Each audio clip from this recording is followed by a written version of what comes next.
Hi everyone, this is Hilary Davis, and I'm so pleased to bring you today Patricia Wells, cookbook author, cooking instructor, and we're here in her cooking school in Paris in the 6th. Hi Patricia. Thanks Hilary. Thank you for joining us. It's wonderful, this rainy day. I know. We're in a beautiful part of Paris. This is exquisite. It's the 6th. And I came to see Patricia because she has a new book coming out, which is called Salad as a Meal. Salad as a Meal. And this one I'm excited about because this is, well, you tell us. Well, you know, I think that it's really about the way we like to eat today, I believe. I think we want fresh, we want quick, we want healthy. And salads answer the question to all of those. And, you know, it doesn't have to be a green salad, but there are lots of ingredients that you can mix, but you can use fish, you can use poultry, you can use meats, you can have vegetarian salads, you can do little egg crepes. They're just, the possibilities are endless. And, you know, for instance, like here we've got, I call those Rolando's eggplant, and it's a stack of eggplant and tapenade and tomatoes and goat cheese. But in all of these, there's so many variations of what you can do with them. If you have some leftover feta cheese, or you have some, you know, mozzarella cheese or something, you can vary it. This is a mussel tartine. You know, a tartine is tartine's a sandwich, open face sandwich. Yeah. So it's just one slice of bread, not two big chunks. Yeah. And this is my homemade sourdough bread. And we've got mussels and chorizo and basil and a very light salad, not a heavy vinaigrette. That's one thing I have in here too. Is just zillions of different variations of very, very light dressings made with yogurts or made with buttermilk and light cream, and really lovely. And here we've got a salad niçoise. You're elevating the salad. You know the word salad. You're elevating it here. This is exquisite. I have to tell you guys why I'm so excited to be here because I grew up on, I grew up on Julia Child's, to tell you the truth. And then in the next stage of my life, I found Patricia, and the first book that she did, I think this is your first book, first right? Book, 1984. Food Lover's Guide to Paris. I mean, this is still a great book. This is amazing. This and this one was the follow-up, Food Lover's Guide to France, which is the one that at my house is so dog-eared and all the pages are marked because what I did was I'd drive over when I lived in London and I'd go through, Patricia gives you in here little villages all throughout France. And she tells you the best pastry guy, the best place to get a meal. Markets. So I'd go to them all. And I'd talk about Patricia. And then the people would teach me. This was my education to food. And I still use it. I still cook from it.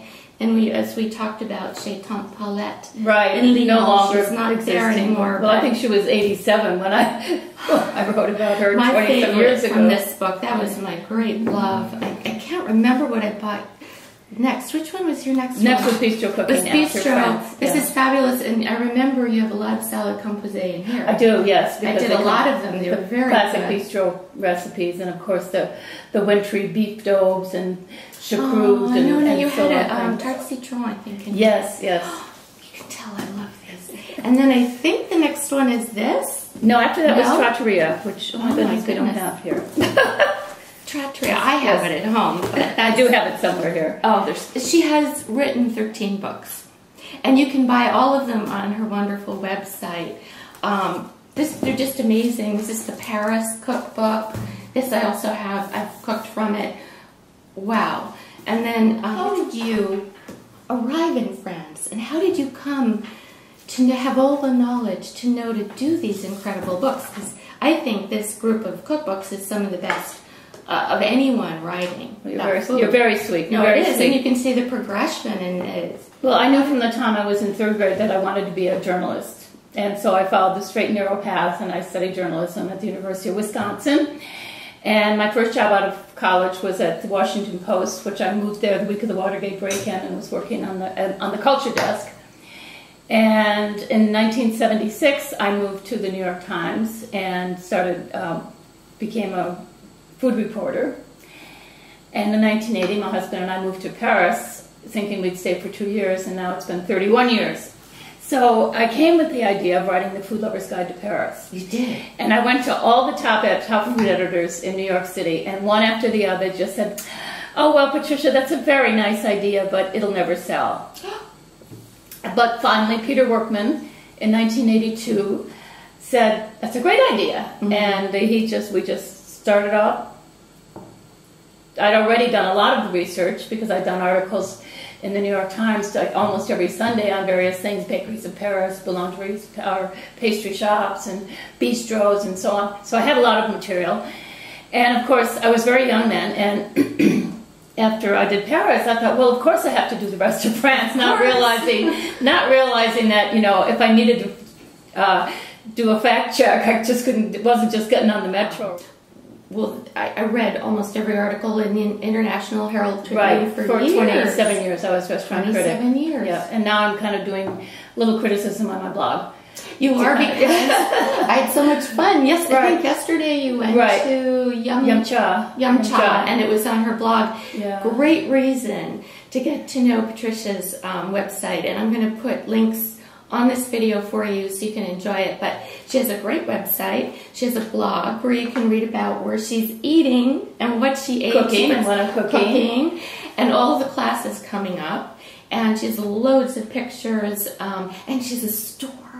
Right, which I love. It's an Amazon store, so anything you want to buy. And I should mention my cooking classes because we're sitting here in my apartment on Rue Jacob, where we do cooking classes in the springtime. And then the rest of the year, well, mainly early summer and early fall, we do classes in Provence all week long. And there's information on my website and also a sample week so you can figure out what you might be getting yourself into. If you're going to come to Paris in France, make sure you have an extra day to do a cooking school like Patricia's definitely. Well, mine are only week long. They're not one day, unfortunately. But if you have time, make time for it, because especially if you love food. And I assume you're not looking at this if you're not crazy for food. So, because you are going to make friends, first of all, with Patricia. She's going to give you a whole new way of looking at food and life here. And then you're going to make friends with all the people in the class. So I find it it makes memories, and you're sharing food with people who love it as much as you do. So how much joy can you put in your life? I mean, it's a wonderful experience. And asking Patricia, because I see a lot of price inflation in the commodity markets. We have the price of oil going up, so that's going to factor into food in the restaurant business, and the price of, you know, all the edible commodities are going through the roof. So what I was asking Patricia, what does that mean to the future of food? I mean, are we going to be able to enjoy the quality of what we love to work with? Are we going to be able to afford to go to restaurants? Because they're going to have to pass on that. That's and right. You told me, you were saying that it's okay because it's all about priorities in your life. Are you going to eat well or not? And you don't have to have lobster and filet mignon. You can have asparagus and some herbs from your little, you know, so. And also salads are, going back to the salad as a meal, you know, salads are a way to kind of flush out what you're eating, you know, enlarge the possibilities of what you're eating. So if you're doing something with just a little bit of grilled salmon and a salad alongside, you could make triple that salad. And so you don't have to have a pound piece of salmon on your plate. What is the difference between my coming here?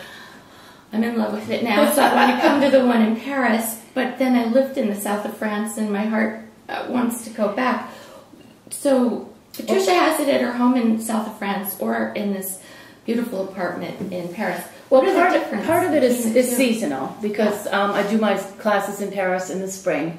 So we've always got spring lamb from the southwest of France and asparagus, of course. And it's just when the first strawberries are coming in, and sometimes we get fresh morel mushrooms at that time. So it's all the local spring ingredients. And then this is a week-long class, and we cook together. We do tastings of olive oils and nut oils, sometimes chocolates, and of techniques of braising, proper roasting. Sometimes we just do a roast chicken and then make chicken stocks so people can see how wonderful a simple roast chicken is, and then what the leftover stock, with the carcass, to make this fantastic stock. We always do soups, light soups. I like lots of little appetizers. I use a lot of dried dried nuts and so on. And then we visit markets, and we go to a top restaurant in Paris, and we cook together. It's all, no standing around watching me demonstrate. And in Provence, similar, but we also go to vineyards, we go to markets, we taste our own olive oil. We have our own olive oil now, and our own honey. Doesn't she have a heavenly life? Olives, and our own wine, of course.